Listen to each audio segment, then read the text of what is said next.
Bueno, les presento a Iván, que ahora ya no es Dios, ahora lo pueden ver. Era un ente. Ahora ahí está Iván, está al frente de sus cámaras. Muchas gracias a todos los que, por la paciencia, por estarse volviendo a conectar. Y vamos a partir. Bueno, como ahora le pueden ver las caras a Iván, lo voy a presentar. Su nombre es Iván Lacerna. Él es astrónomo y académico joven del Instituto de Astronomía y Ciencias Planetarias de la Universidad de Atacama en Copiapó y además investigador del Instituto Milenio de Astrofísica, del MAS, y realiza investigación en temas relacionados a las galaxias y a la Vía Láctea. Ya, esa es Iván, que está aquí. No sé si quieres decir unas palabras, Iván. Que primero que todo, disculpa a la gente que estaba conectada desde las 7. Lamentablemente salió este problema que podía escuchar muy bien, porque se notaba que mi voz se podía escuchar también, pero por algún motivo la cámara en Instagram no funcionó. Así que le pido disculpas a la gente. Segundo, muchas gracias a ti, Tracy, por la invitación para participar de este ciclo de actividades online. Me parece excelente, como una alternativa para seguir divulgando ciencia, en especial la astronomía, sobre todo en esta época que es bastante compleja, en la cual tenemos que estar separados. Pero podemos estar juntos gracias a las redes sociales. Exacto. Y de hecho, Iván, bueno, está lejos. Iván no está como habitualmente uno cree en el como Santiago, sino que tú estás en el norte, Sí, estoy en Copiapó. Copiapó. Ya. Igual, ¿y allá la situación está bien? ¿O más o menos? Mira, acá no estamos en cuarentena obligatoria.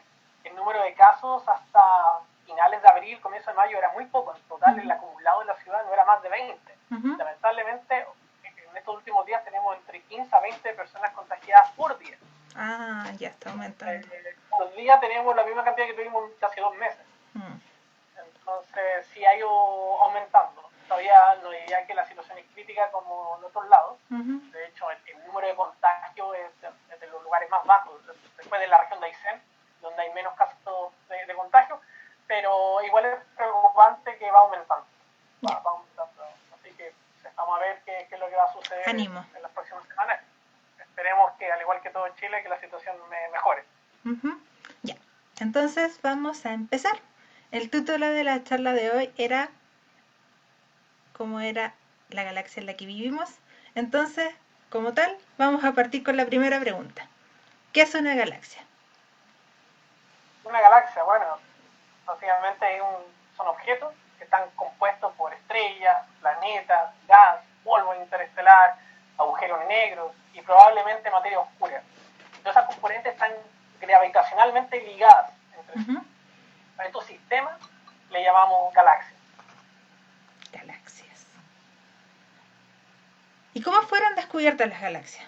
A ver si nos puedes contar un poco, porque este es un concepto que hoy en día nosotros manejamos y probablemente toda la gente tiene más o menos la idea de que es una galaxia, o ha visto una fotografía, o ha escuchado sobre galaxias, pero no siempre fue así.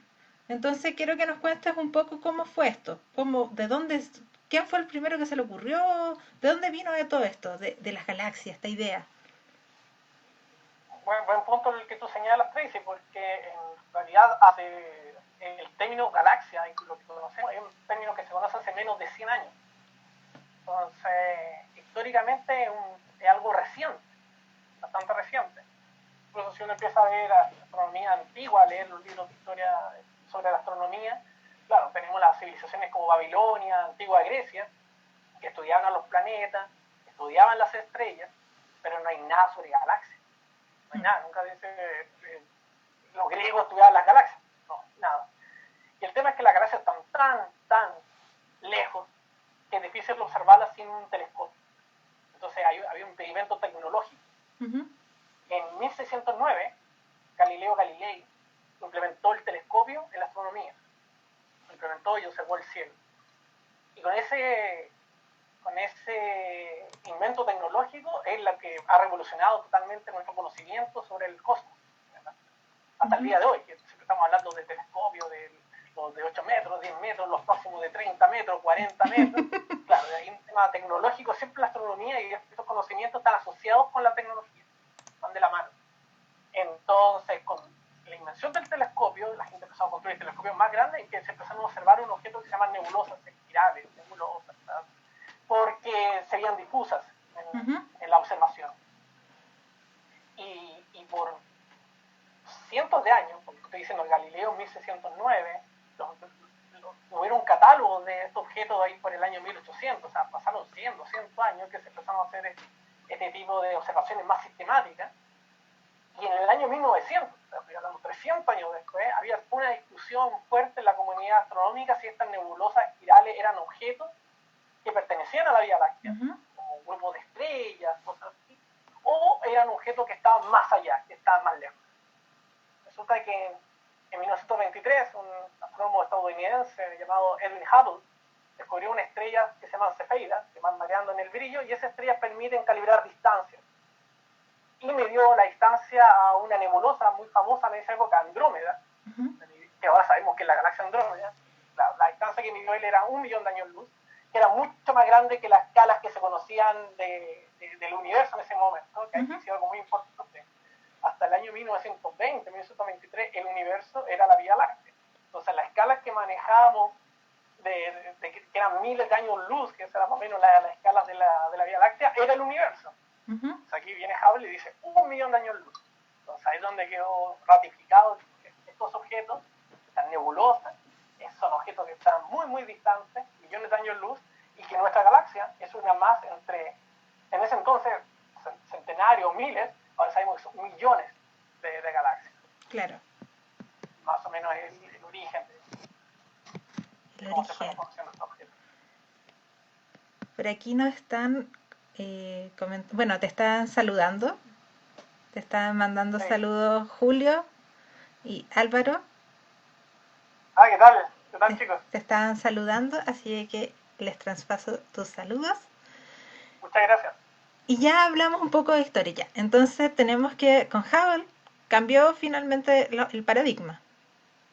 Claro, él viene a confirmar lo que muchos astrónomos pensaban, de que existían las galaxias, que el primero que lo plasmó como idea fue Immanuel Kant, un filósofo y matemático alemán, por el año 1750, que él postuló la idea de universos islas, que habían sistemas estelares que están más allá de lo que era la Vía Láctea y que eran sistemas independientes. Y con el tiempo, con observaciones, hubieron muchos astrónomos que compartían esa visión. Y bueno, Hubble lo que viene con una medición, con una evidencia, decir, okay, sí, efectivamente estos objetos están más allá de la Vía Láctea. Pero hace menos de 100 años, sí, 1923, 1924. O sea, las galaxias son relativamente jóvenes, entonces, podríamos decir. El concepto. El concepto de galaxia, claro. Claro, el tuyo, sí. Y aquí es algo importante, porque tú, mientras hablabas, mencionaste de que estas nebulosas espirales. Entonces, ¿existen diferentes tipos de galaxias? ¿O son todas estas nebulosas espirales? Hay diferentes tipos. Si uno la clasifica en 3 grandes tipos, existen las nebulosas espirales o galaxias espirales, las elípticas y otras que se llaman irregulares. Esos son básicamente los 3 grandes tipos. Los 3 grandes tipos. Claro. Y, dime. ¿Y quién fue el que como ordenó o dijo, ya, estas van a ser tanto, estas van a ser tanto? ¿A quién se le ocurrió eso? Pues no justamente Hubble, haciendo el estudio sistemático de varias, en ese entonces, nebulosas, empezó a hacer también una clasificación morfológica de cómo se ven estos objetos en el cielo. Y por ahí en el año 1936 publicó un libro, una publicación donde hace un esquema morfológico de cómo se ven estos objetos y clasificó estos grandes grupos, galaxias elípticas, las espirales, que la espiral la dividió en 2 submuestras, espirales con barras, una barra central y otras que tienen sin barras, y las irregulares, que como lo dice el nombre es porque no tienen una forma definida, no son ni elípticas, no son ni espirales, así como irregulares. años después, gente ha hecho revisiones de ese catálogo, pero el que lo comenzó fue Hubble. Acá nos están comentando, Pablo Vera Alfaro nos dice el tío Hubble. Tío Hubble, sí, muy famoso, muy famoso. Hasta tiene un telescopio en su nombre. Hasta incluso tan famoso este astrónomo que sí, hasta un telescopio, ¿no? Sí, el Partamos, aporte de él sin duda es muy valioso. Aunque también hay todo un trabajo de mucha otra gente. partamos ahora como viendo cuáles son las características de estas tres tipos de galaxias que tú mencionaste. ¿Qué es una galaxia elíptica? ¿A qué nosotros determinamos o llamamos galaxia elíptica? Básicamente son objetos que son muy suaves en su estructura, no se ve algo como por ejemplo las espirales que uno ve en los brazos, muy definidos, no, estos objetos son más suaves, en general pueden ser esferoidales, a veces un poco más alargados, una pelota de rugby, y si uno ve como el contenido de las estrellas, en general son estrellas muy viejas, en astronomía también vemos los colores, en general tienen colores bastante rojos. Esa es la forma habitual que tiene la galaxia elíptica. Y un ejemplo que podemos invitar a la gente que quizás que está curiosa a buscar, a googlear. Mira, interesante, la galaxia elíptica, esta forma que te digo que es como esferoidal o a veces un poco más alargado, va en todos los tamaños, en todos los paquetes. O sea, va desde las más chiquititas, hay enanas, galaxias enanas que tienen esta forma esferoidal, hasta las galaxias más grandes del universo, pueden ir en esta clasificación de elíptica, cubren todo el rango de masa o de tamaño. Y una muy famosa es M87, catálogo de M87, si lo buscan en Google, buscan M87. Una galaxia muy impresionante, de un tamaño de 1 millón de años luz, una cosa enorme. Y es bien famosa porque, ¿se acuerdan de esa imagen del año pasado que salió la mejor imagen astronómica, que es la del agujero negro? Ya. El agujero negro esa imagen del agujero negro es del agujero negro supermasivo que está en el interior, en el centro de esta galaxia elíptica. De hecho lo tengo aquí, lo tengo a mano. Lo he usado muchas veces. Están viendo el agujero negro, bueno, o la sombra del agujero negro de esta galaxia elíptica. Y ese finalmente fue fotografiado tal cual como tú mencionas. Se llama el agujero negro M87 y es de M87. Claro, de esa galaxia. Pero para la gente curiosa hay de todos los tamaños elípticos. Hay estas gigantes como M87, pero también hay chiquititas. Ese tipo de estructura es bastante común. Ese tipo de morfología de galaxia es bastante común. También mencionaste que existían las galaxias irregulares. Sí. Como mencioné, las galaxias irregulares no tienen una forma definida, son como nubes. Y de hecho, bien interesante que las dos galaxias regulares más famosas que existen son las nubes de Magallanes, que fueron descubiertas por la tripulación de Hernando Magallanes, que era un navegante portugués, que por el año 1519, entre el año 1519 y 1521 estaban haciendo la circunnavegación alrededor del mundo.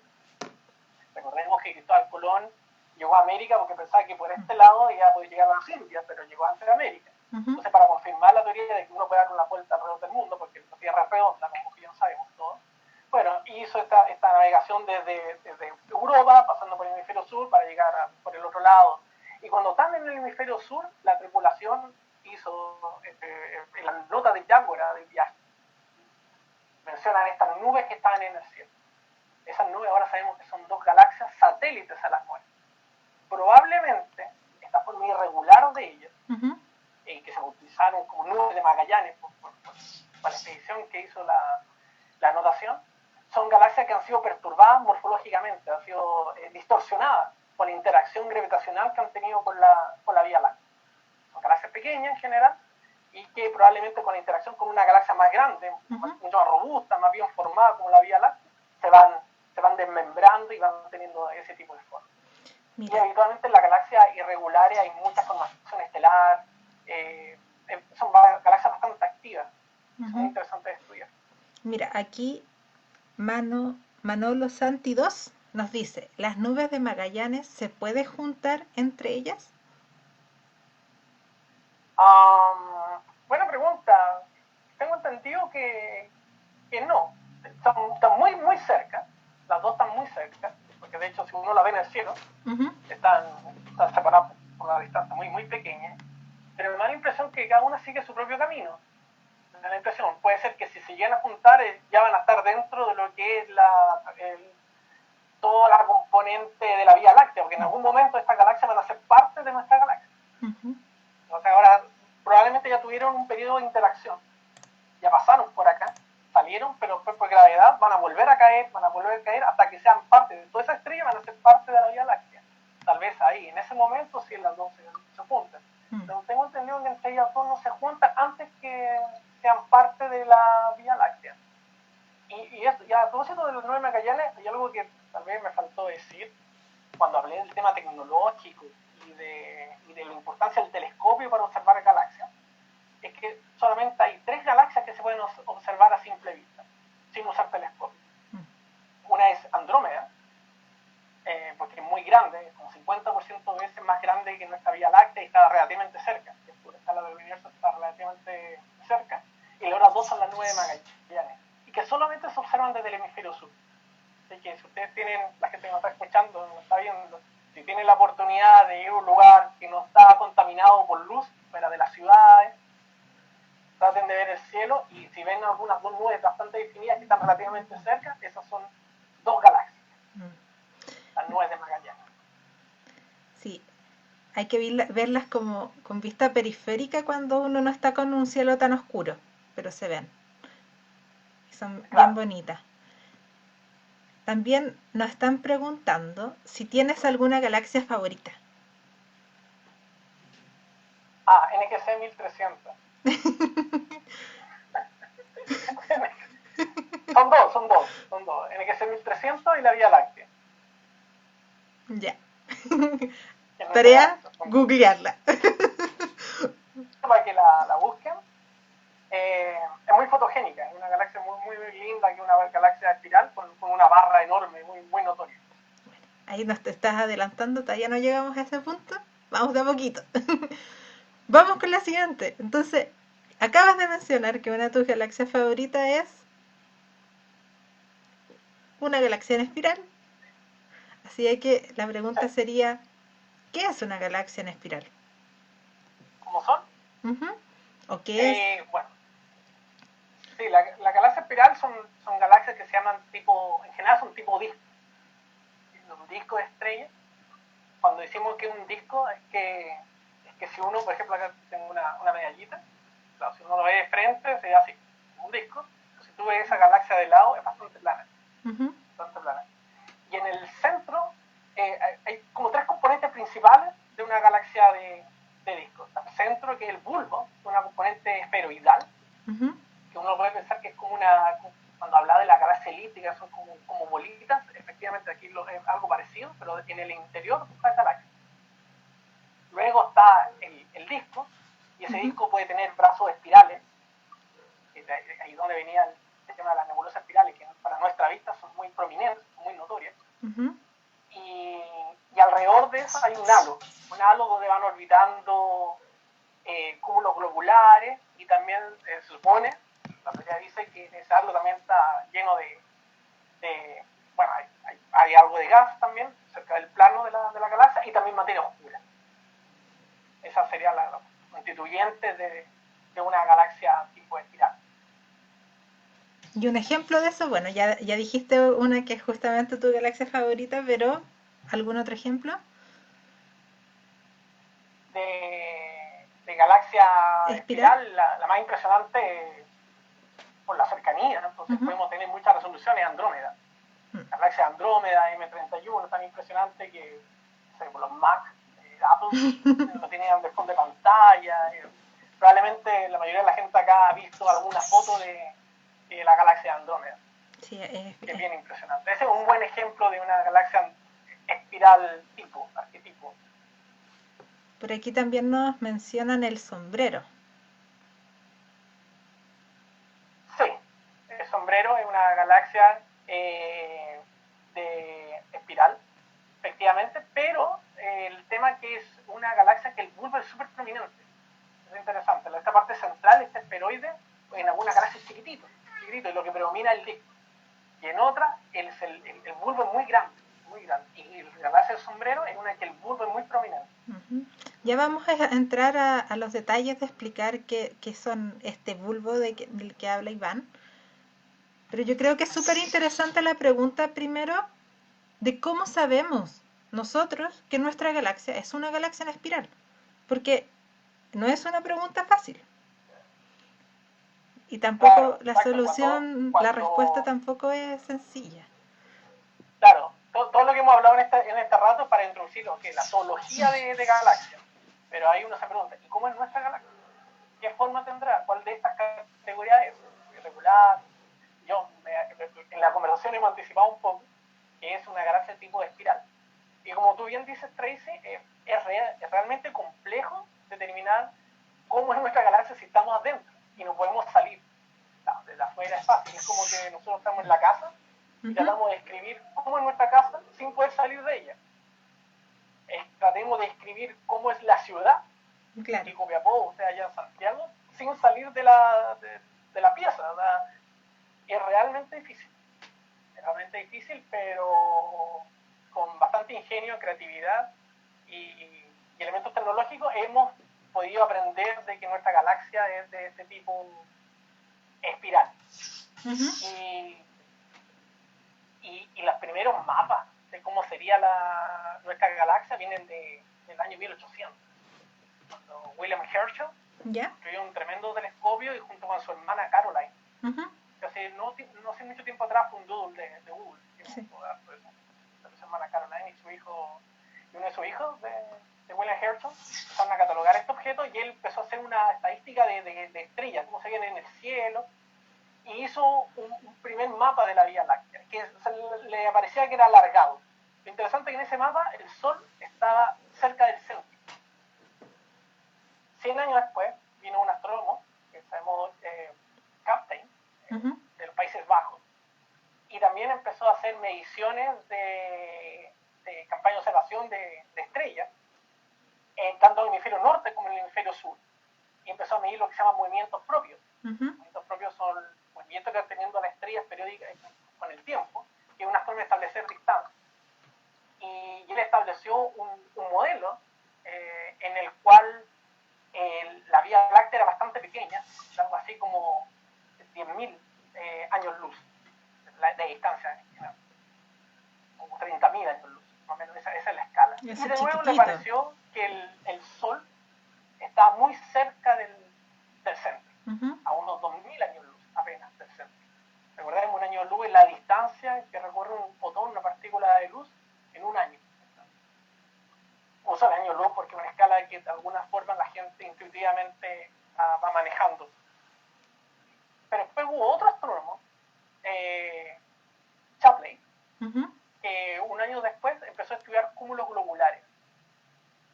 Y él, estudiando cúmulos globulares, se dio cuenta que habían cúmulos globulares, que son agrupaciones de estrellas. Ahí tengo una fotito. Claro, gracias. Eso, son agrupaciones de 10.000 a 1.000.000 de estrellas, incluso pueden llegar, que son muy esféricas. Y bueno, Shapley se dio cuenta que habían estos cúmulos globulares repartidos en todo el cielo, pero no era homogénea la repartición. En general, cuando uno observa la parte más brillante de lo que nosotros vemos de la Vía Láctea, que es la franja, ¿cierto? En la franja de estrella, hay una parte en la constelación de Sagitario que es la más brillante. Él dijo, bueno, esa parte más brillante probablemente sea el centro de nuestra galaxia. Y él empezó a medir los cúmulos globulares y se dio cuenta que efectivamente había una aglomeración de ellos en esa zona, mientras que repartida en otras zonas no era tanto. Entonces él fue uno de los primeros en decir que el Sol probablemente no está en el centro, porque si estuviéramos en el centro veríamos cúmulos globulares homogéneamente repartidos por todas partes. Y eso no es así, lo veíamos en una dirección preferencial, hacia Sagitario, hacia la constelación de Sagitario. Entonces fue uno de los primeros en tener una idea de decir, no, nosotros no él midió distancia usando estrellas variables, estos cúmulos globulares, y estimó una distancia bastante grande para lo que era la época. En el año 1920, por ahí, era cerca de 1920, una distancia muy, muy, muy grande, donde el Sol estaba a 50.000 años luz del centro. Ujú. Hoy sabemos que nosotros estamos a 26.000 años luz del centro de la galaxia. Entonces, si ocupa un factor 2. Y ahí tenemos Pero una aún así, imagen que puede ayudar. claro, así como vemos la Vía Láctea. Hay que decir algo que cuando mencioné a Galileo, cuando alguien le preguntaba el año antes de Galileo, cuando se preguntaba qué es la Vía Láctea, ¿sabes cuál era la respuesta? Dime. La respuesta era eh, un río de leche con la diosa Hera. Ujú. Por eso es La Vía diosa Hera de la Láctea. mitología griega. Exacto, que dicen ahí en estos dramones griegos épicos, que Zeus le fue infiel con una humana y tuvo un hijo que Hércules, bueno, Hércules de la mitología romana, en la griega Heracles. Ujú. Entonces, de alguna forma, para que sea divino, tuviera el poder divino, tenía que tomar una leche divina. Entonces, en algún momento en que su esposa estaba durmiendo, la esposa era, lo puso a Hércules para amamantar, y cuando Hera se da cuenta de que era esta persona, que no era un bebé de ella, lo saca abruptamente y la leche queda derramada en el cielo. Sí, Un fluido celestial. sí, esa es la historia. Y, Tenía mucha y imaginación. ese, exacto, y esa es la explicación de la Vía Láctea hasta que llegó Galileo. Y las primeras cosas que hizo con su telescopio fue observar la Vía Láctea, y fue el primero en resolver la estrella. Resolver significa ver individualmente cada una de las estrellas. Se cuenta que eso de verdad no era, bueno, obviamente no era leche, pero que eran estrellas que con el ojo era difícil de resolver, pero con telescopios sí, pues, serían las agrupaciones de estrellas. Entonces, es bien notable. Pero pese a todo ese tema, recién en 1920 todavía seguía muy fuerte el concepto de que el Sol estaba muy cerca del centro de la Vía Láctea. Recordemos, Vía Láctea en ese entonces era como el universo. Entonces estábamos muy cerca del centro del universo. Los Seguíamos errores con la que hubieron, idea centrista. sí, pero hay que decir que tanto en el caso de Herschel como en el caso de Kapteyn en sus mediciones, no era que ellos quisieran imponer esa visión. Ujú. No, eso es lo que le daban en las mediciones.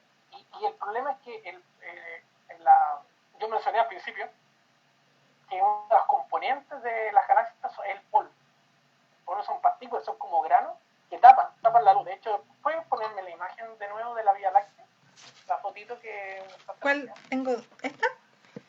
de la Vía Láctea, esa. Ustedes pueden ver ahí que hay unas manchas negras, ¿cierto? Esas manchas negras es polvo que tapa la luz que viene de las estrellas de allá. ¿Te refieres a Entonces, esa que tanto está Kapteyn ahí? como Herschel, eso o incluso para el centro también, esas Ujú. manchas negras, es Por ahí. polvo que en el óptico, en el rango que nosotros vemos, te tapa la luz. Tapa, es como una nube, perdón, el smoke, te tapa, te bloquea la luz que viene detrás. Entonces, lo que pasaba es que estrellas que a veces ellos medían que eran muy débiles, ellos suponían que eran estrellas que estaban muy lejos. Pero no era eso. Algunas estrellas débiles eran porque eran muy brillantes, pero con este polvo la tapaba y llegaba un poquito la luz. Mm. O también había otras estrellas que simplemente la luz no llegaba. O sea, había este sesgo por el polvo que ellos no estaban del todo conscientes, que era un material que absorbe la luz y que no llegaba. Entonces, no era que a propósito estaban pensando que el Sol estaba en el centro, sino que había este sesgo que ellos desconocían. O por lo menos no era fácil de medir. Ujú. Hasta que llegó Shapley con esto que te mencionaba recién de los cúmulos globulares y su razonamiento. Que si ¿Dónde queda mi estuviéramos en el cúmulo? centro, Ahí está. ¿hmm? Sí. Claro, si estuviéramos en el centro estaríamos viendo homogéneamente cúmulos globulares por todas partes y no era así. Estos cúmulos globulares están en una dirección específica, que justo es la parte más brillante de la que tú me mostraste en la figura anterior. Ujú. Entonces dijo, entonces probablemente ese es el centro, nosotros estamos afuera. Y bueno, y me dio la distancia que en ese entonces le dieron 2 veces la distancia actual, pero fue uno de los primeros modelos en sacar, en el mérito, que sacar al Sol del centro de lo que era la Vía Láctea. Y ahí es donde después vino el tema del gran debate y cosas así. Pero esas fueron las primeras formas en saber nuestra posición, por ejemplo, en la Vía Láctea. Y después vinieron cosas de estudio de cinemática. Esto significa el movimiento de estrellas. Y lo que pasa es que si las estrellas todas se mueven, están girando a una velocidad, digamos, relativamente constante, lo que pasa es que tú vas a tener un plano. Mira, ¿estás viendo mi...? Si la estrella lo veo estuviera moviéndose perfectamente. aleatoriamente, claro, si la estrella se mueve aleatoriamente, lo más probable es que tenga una componente esferoidal. Lentamente, aleatoriamente. Si mueven aleatoriamente, una rápida, una lenta, una más o menos, al final el promedio es cero y va a haber un componente esferoidal. Pero si las estrellas empiezan a girar relativamente, más o menos con la misma velocidad, porque tú al final tienes algo plano. Resulta que empezaron a medir las velocidades de la estrella vecina al Sol. Y la diferencia de velocidades era muy poca. Empiezan a entender, ok, las estrellas vecinas se mueven a velocidades parecidas a la nuestra, entonces estamos todas girando más o menos lo mismo, estamos en un disco. Genial, fantástico. Esa fue la mansa conclusión. Claro. Llegar a esa conclusión no fue sencillo. No fue sencillo. Eso se ve el primero que hizo este tipo de medición es Bertil Lindblad, un astrónomo sueco ahí por el año 1927. Ahí es donde quedó claro, y él postuló, fue uno de los primeros en postular, entonces hay distintas componentes en nuestra galaxia. Una componente donde las estrellas están girando ordenadamente, que es el disco, y otra componente donde las estrellas están girando a velocidades distintas, muy random, que es la parte del bulbo, y por eso es más esférico. Pero el primero que pensó en esa forma, entonces, de esa característica, nuestra galaxia es disco. Hay un esferoide y un disco. Pero nosotros durante la conversación habíamos hablado de que nuestra galaxia es una galaxia de tipo espiral. Entonces, ¿de dónde salió esta idea de los espirales? Entonces, si se tenía de esta componente central, que era el bulbo, y se tenía la componente de disco, ¿de dónde nació la idea de la espiral? ¿De dónde? ¿Cómo se llegó a eso? Eso viene de mediciones que se hicieron décadas después con el gas.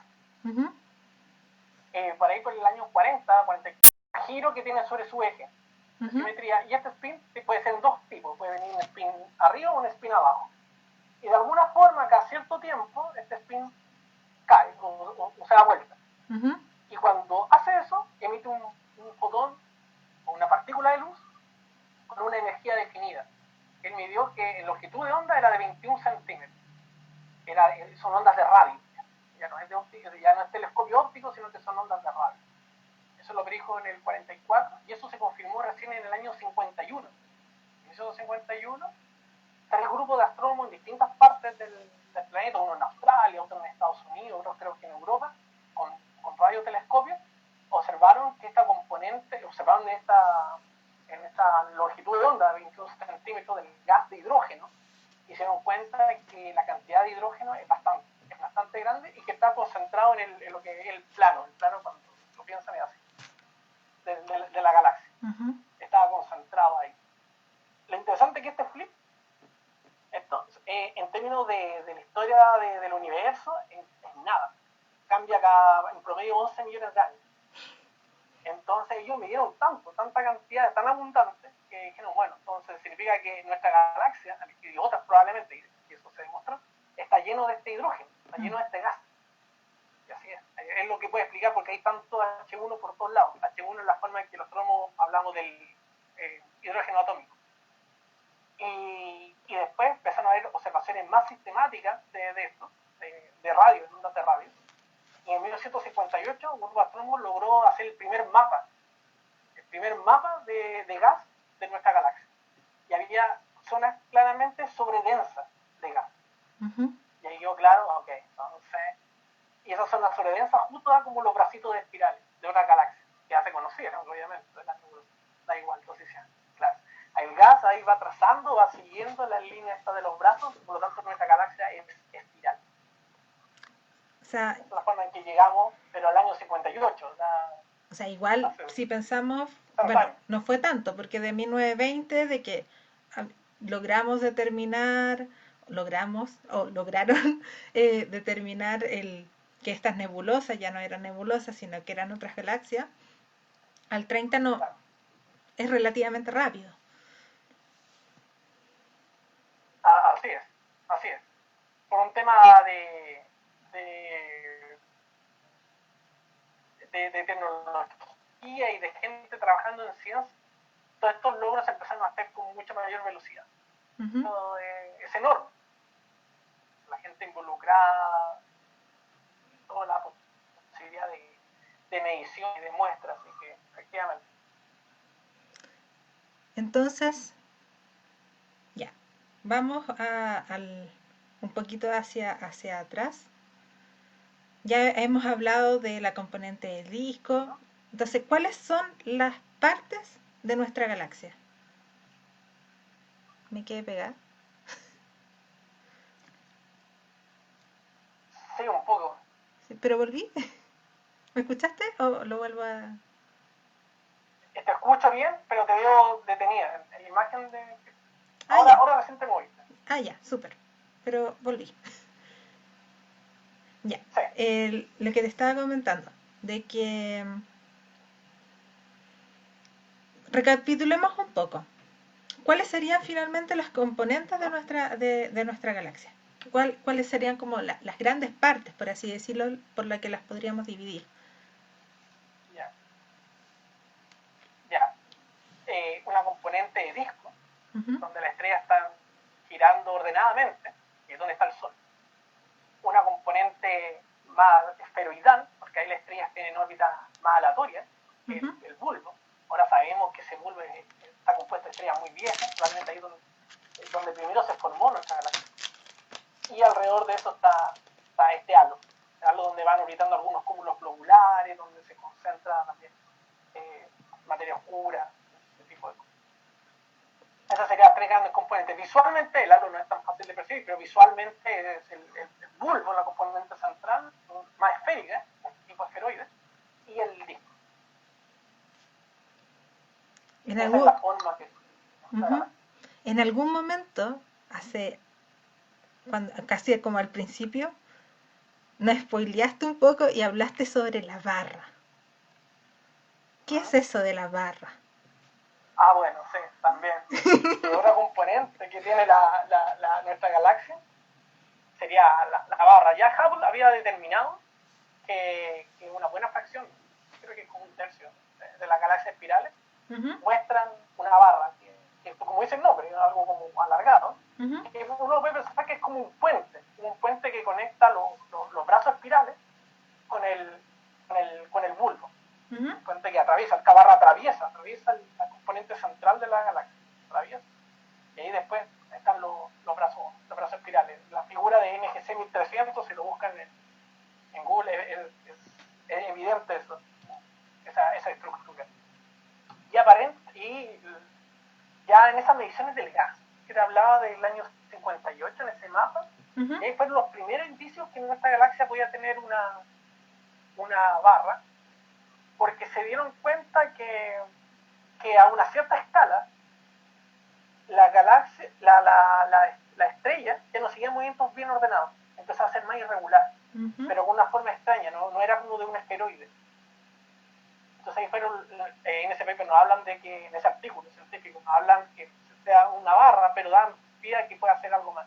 Y claro, estudios ya, sobre todo en los años 90, empezaron a consolidar la idea de que la parte central hay una barra, que es bastante difícil de determinar porque, mira, por ejemplo, yo te muestro aquí la galaxia y si está ahí de lado es fácil.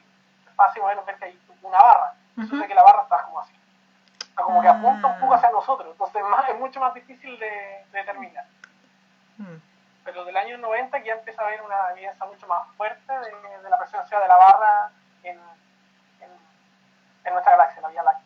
Mira, Chileyenda nos pregunta los cúmulos globulares, ¿cómo se mueven alrededor de la Vía Láctea?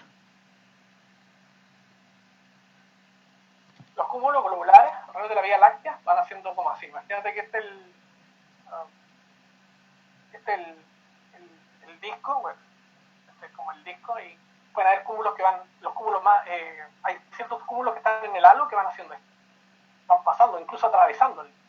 Ese es el típico movimiento. Pero también hay una serie de cúmulos que están dando vueltas, pero muy cerca del bulbo, están muy concentrados en el bulbo. De hecho, cuando uno ve las propiedades de los cúmulos, se dan cuenta que los cúmulos que están dando vueltas alrededor son ligeramente distintos a los cúmulos que están más cerca del centro. Pero los de afuera están dando así, dando vueltas, a veces atravesando, pasando por parte del disco. Esa es la forma en que se van moviendo. Tú mencionaste cuando hiciste el ejemplo de la cajita de los lentes, que la barra no está como directamente, sino que se ve como una cierta perspectiva. Eso es lo que hace que se diga que nuestro bulbo, entre comillas, tiene forma de X o forma de cacahuate. Claro, esos son observaciones más recientes, de Ujú, dinámica, básicamente de dinámica de estrellas, que tienen que ser más recientes por un tema también, de nuevo, tecnológico. ujú, Como les comenté recién, la parte central, a lo largo del disco, está lleno de polvo, que te tapa la luz. Entonces, en óptico, no podemos ver qué es lo que está pasando de ahí para allá, para atrás.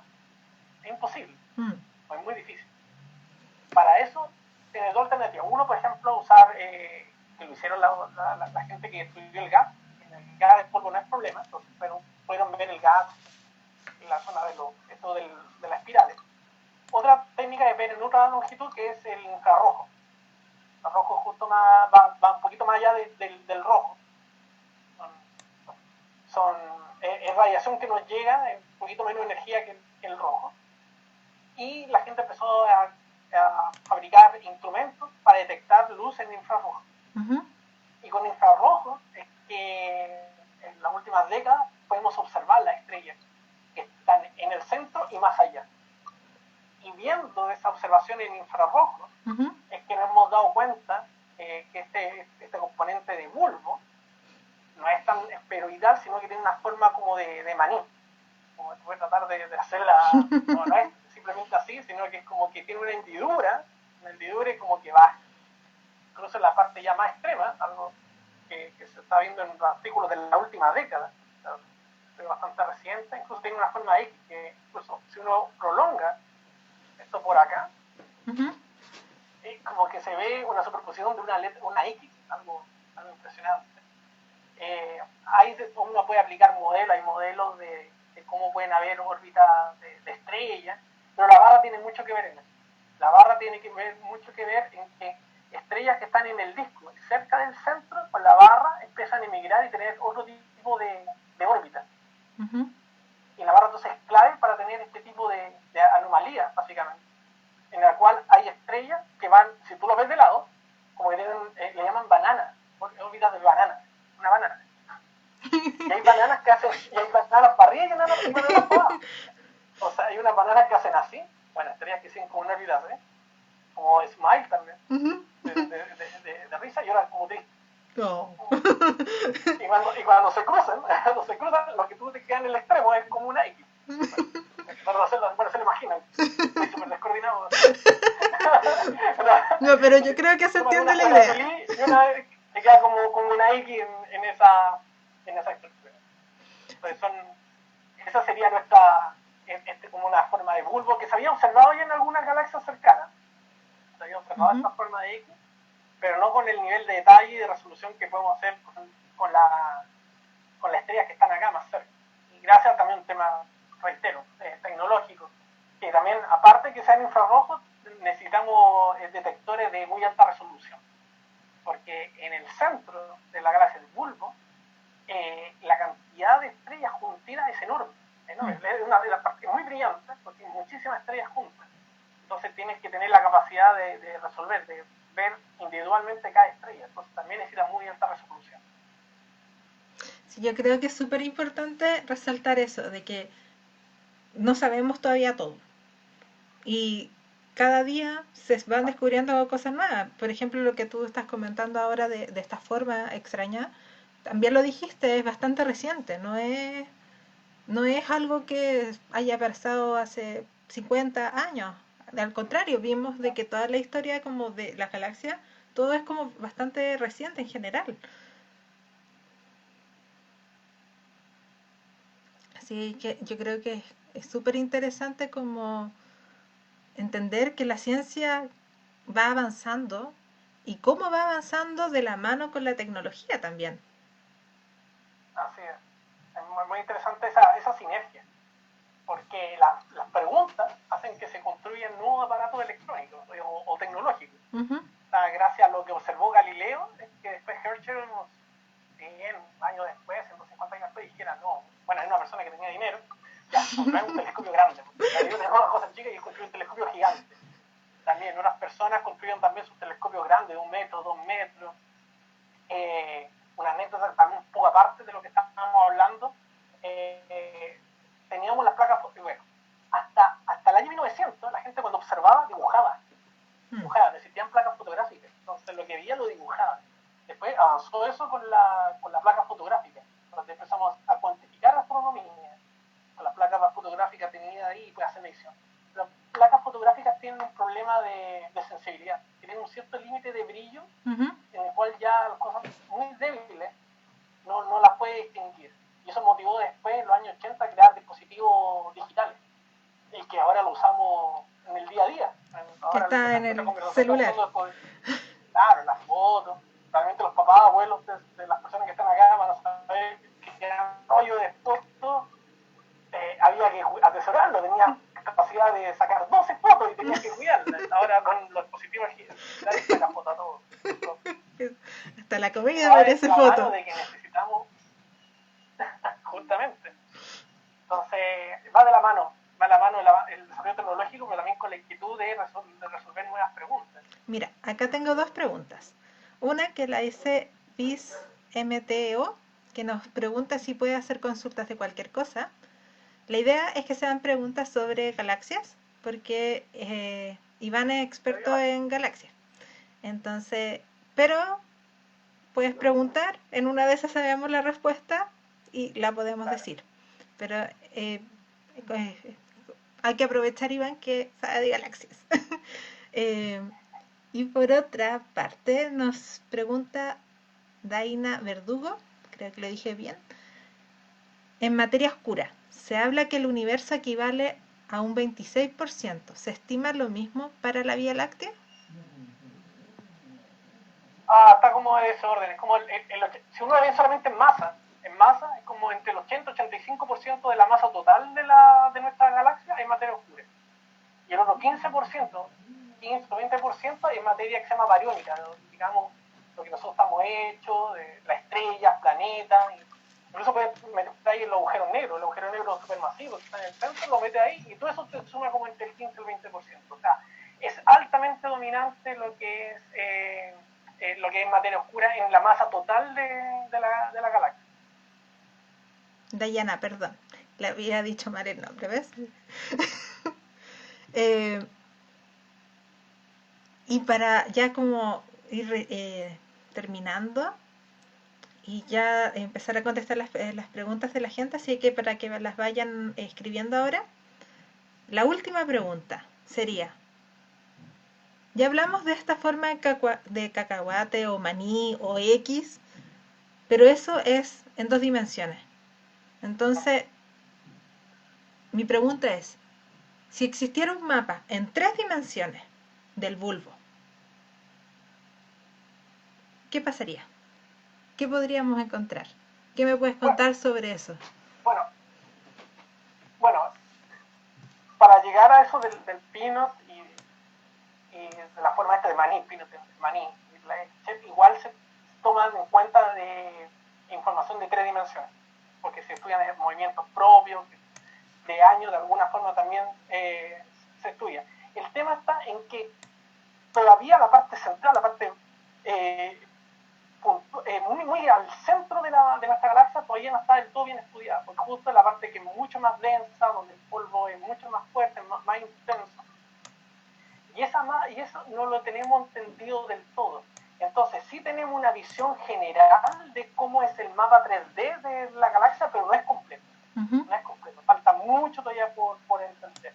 Es una medida parcial. Tenemos mediciones para algunas estrellas, no es para todo. Para el grueso nos falta esa información.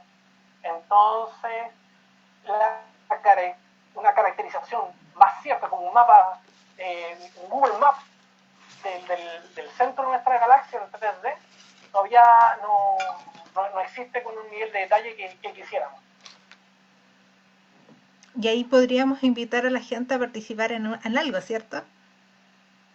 Justo con el gente del Instituto Milenio de Astrofísica hemos desarrollado un proyecto muy lindo de ciencia ciudadana, en el cual pedimos a la gente que nos ayude a clasificar estrellas que se llaman variables. Se llaman variables, la mencioné anteriormente durante esta conversación contigo, que son estrellas que su brillo va variando con el tiempo, pero lo varía de manera periódica. De repente el brillo baja, después sube, baja y sube. Interesantemente, es una mujer grandiosa, Henrietta Lake. Ella encontró una relación que es el periodo con el cual varía el brillo, puede servir para medir distancias. Que por lejos en la astronomía lo más difícil es medir distancias. No podemos salir a agarrar un auto, agarrar una wincha, no podemos hacer eso. Estamos acá, es muy difícil medir distancia y este es un método muy, muy genial, que es lo que de hecho usó Hubble para determinar distancias Andrómeda. Resulta que nosotros tenemos con observaciones del telescopio del norte de Chile, tenemos miles de candidatas de estrellas variables, pero necesitan ser clasificadas. Y si una o dos personas se ponen a hacer esto, van a tardar muchos años, muchísimos años. Y ya siguen un patrón, entonces si la gente se acostumbra a seguir ciertos patrones, relativamente es fácil identificarla. Y eso es lo que hemos hecho en un proyecto de ciencia ciudadana, donde invitamos a la comunidad alrededor del mundo que nos puedan ayudar a hacer clasificaciones de muestras que nosotros tenemos, datos reales, para entender cómo es el centro de nuestra galaxia. Estas candidatas, miles de candidatas, están en el centro de nuestra galaxia. Son estrellas que en general no se han estudiado anteriormente. Si podemos identificar las variables y podemos determinar su distancia, podemos hacer este mapa 3D. Tenemos el mapa 2D, porque sabemos su separación en el cielo, pero nos falta la posibilidad, nos falta el 3D. Hasta el momento el proyecto nos ha ido bastante bien. Han participado más o menos 5.000 personas de todas partes del mundo. Así que y hemos completado algo así como el 90% de la muestra. Ya estamos a punto de terminar de completar toda la muestra y esperamos que con esos resultados aportar en el estudio, entender cómo es la distribución del bulbo de nuestra galaxia y también cómo se formó. Porque también sabiendo cuáles estrellas son las que están ahí, podemos entender las edades y entender cómo se fue formando con muy alta resolución el centro de nuestra galaxia. Entonces yo le invito, no sé si después tú puedes poner en las redes sociales el link. Está apareciendo en pantalla, de hecho. Ya. La gente está viendo la página y cuál es el proyecto, que es Variable Star Sur. Entonces, si lo ponen en Google, tal cual como sale ahí, los va a dirigir a la página y pueden todos participar, todos los que quieran. Así que están invitados a participar en este proyecto, que es muy bonito porque, tal cual como tú mencionas, es ciencia ciudadana. Hecha por la gente. Y nuestra idea es que incorporar, la gente nos ayuda a hacer las clasificaciones, incorporarlos también como coautores de los potenciales artículos científicos que podamos escribir. Así que es bien interesante que mezcla lo que es divulgación, pero también con un proyecto de ciencia real. La combinación yo la encuentro muy, muy interesante. Sí, yo creo que pocos proyectos logran esa sinergia realmente. Sí, efectivamente. Nosotros somos partícipes de digamos, un mega consorcio que se llama Zooniverse, donde se ponen una gran cantidad de proyectos de ciencia ciudadana a distintas áreas. De astronomía, física, pero también hay biología, también de humanidades, medicina, letras. Y nosotros estamos bien orgullosos que somos el primer proyecto hecho en Chile, por la comunidad chilena, en Zooniverse. O sea, un proyecto oficial de la comunidad chilena en Zooniverse. Entonces también ha sido como algo muy satisfactorio, de ver que nosotros también podemos estar aportando de esa manera. Y el proyecto es bien exitoso porque, como les comentaba, participa gente de todas partes y está en 3 idiomas. Lo tenemos nosotros en 3 idiomas, está en español, por supuesto, también está en inglés y hace poco está una versión en francés. Dayana Esto Verdugo nos permite que más gente... pregunta nuevamente cuál es la plataforma. A ver si la puedes mencionar de nuevo. Yo la voy a poner en pantalla. Sí, la plataforma es Zooniverse, zooniverse.org. Si tú entras ahí, van a haber distintos proyectos, puedes buscar algo que sea de espacio, y ahí va a encontrar uno que se llama Variable Star Zoo. Variable Star Zoo, como algo así como zoológico de estrellas variables. Y ese es nuestro proyecto del Instituto Milenio de Astrofísica. Que, tal como les mencionaba, está apareciendo en pantalla. En cualquier momento se nos va a cortar. Así que para que vayamos despidiéndonos, sí, se pasa muy rápido. Muchas gracias, Iván, por estar aquí, pese a las dificultades, salimos adelante. Sí, bien, o sea, De como verdad. buenos científicos. Exactamente. Esa dificultad es salir adelante. Así que muchas gracias, de verdad. A mí de verdad me encantó la conversación y estuvo demasiado entretenido y estuviste muy pedagógico porque Ay, gracias. es complicado enseñar cuando nosotros estamos acostumbrados a mostrar imágenes y esto lo estamos haciendo sin imágenes. Entonces, de verdad, muchas gracias por tu creatividad en tener como ejemplos, como entre comillas, listos. Así que muchas gracias. No sé Bueno, no, si... gracias a ti, Tracy, por la oportunidad de participar. Es la primera vez que me toca tener una actividad así remota y lo encontré muy entretenido, así que te agradezco una vez más por esto y una vez más le pido disculpas a la gente al principio por la demora.